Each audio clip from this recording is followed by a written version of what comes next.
Chapter 1. A Nation at a Crossroads. It was the late 19th century in America, an age of progress, invention, and ambition. The railroads stretched across the continent. Telegraph lines carried messages at the speed of thought. Electric light was beginning to replace the flicker of candles and gas lamps. But alongside this march of progress, there was a question that refused to be ignored. How should the state carry out the ultimate punishment? Death. For decades, the gallows had been the tool of choice. Hangings were public spectacles, sometimes botched, sometimes brutal. The 1800s were a time when the morality of capital punishment was hotly debated, but in most states, it remained firmly in place. The problem, reformers argued, was not the death penalty itself, but how it was carried out. America wanted a method that was modern, swift, and as strange as it sounds, humane. Chapter 2. The Birth of a Lethal Idea. In 1881, a man named Alfred Southwick, a Buffalo dentist, attended a shocking incident. An elderly man, reportedly drunk, had accidentally touched an exposed electric generator and died instantly. Southwick, familiar with anatomy, noticed that the death appeared quick, and compared to the noose, painless. An idea began to form in his mind. Could electricity, this powerful, mysterious force, be harnessed to create a new, civilized form of execution? Southwick began experimenting, first with animals, then with mechanical designs. He envisioned a chair, outfitted with electrodes, that could deliver a fatal jolt in seconds. His reasoning was simple.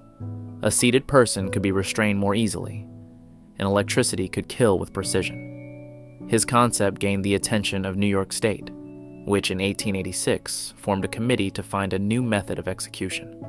Southwick's electric chair was suddenly no longer a strange curiosity. It was on the table as a serious contender. Edison saw in the electric chair an opportunity, not to improve executions, but to discredit his rivals.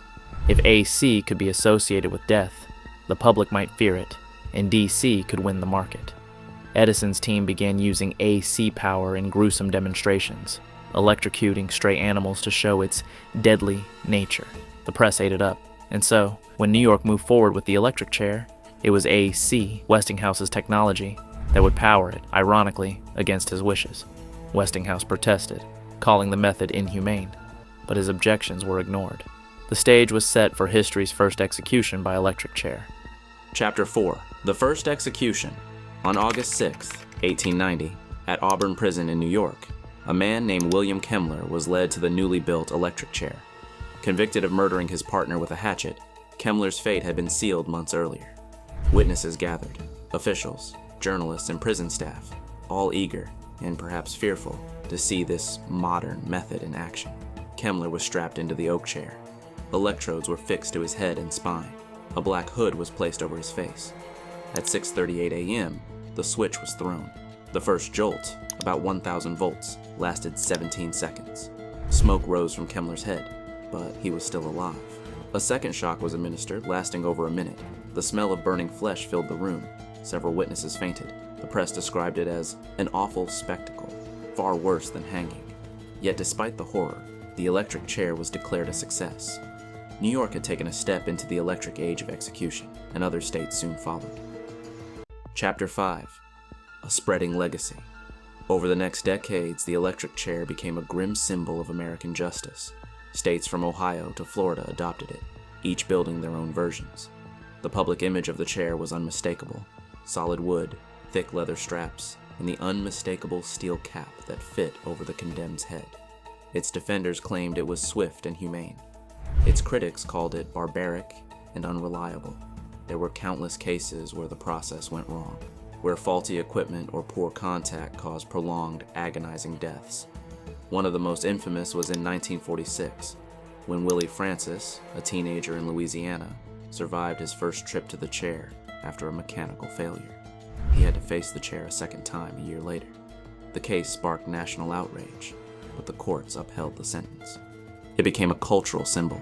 It appeared in films. John Coffey, you have been condemned to die in the electric chair by a jury of your peers, sentence imposed by a judge in good standing in this state. Crime novels and headlines. In the 1930s, during the execution of the notorious kidnapper, Bruno Hauptmann, reporters fought for a chance to cover the story. Flash, United Press, Trenton, Hoffman executed, 8:47 and 1. The idea of riding the lightning became part of America's macabre vocabulary, but public opinion slowly shifted. By the mid-20th century, debates over capital punishment began to grow louder. Doctors and scientists questioned whether the chair truly offered a quick, painless death. Autopsies often revealed severe burns and signs of prolonged suffering. Chapter 7. Decline and Controversy. By the 1970s and 80s, lethal injection began replacing the electric chair. It was marketed as a more clinical and less violent method, aligning with a growing discomfort toward overtly violent executions. Still, some states kept the chair as an option. In places like Alabama, Tennessee, and Florida, it remained available to those who chose it, or as a backup when lethal injection was unavailable. One of the last high-profile cases came in 1997, when Pedro Medina's execution in Florida resulted in flames shooting from his head. The incident reignited debates over the chair's future. Chapter 8. The Last Sparks. Today, the electric chair is nearly extinct. Only a handful of states retain it, and executions using it are rare. But its shadow looms large over American history, a reminder of an era when technology was seen as the cure to society's darkest problems. Its story is one of ambition and hubris, science and cruelty, progress and horror. The electric chair promised a modern, humane death, but in the end, it revealed how difficult it is to reconcile justice with humanity. Closing words. The invention of the electric chair was born from the optimism of the electric age, and the belief that technology could solve even moral questions. But it also shows us something more unsettling, that progress, without compassion, can lead us down paths where efficiency becomes more important than humanity itself. It remains one of history's most chilling reminders that the tools we create say as much about us as they do about the times we live in.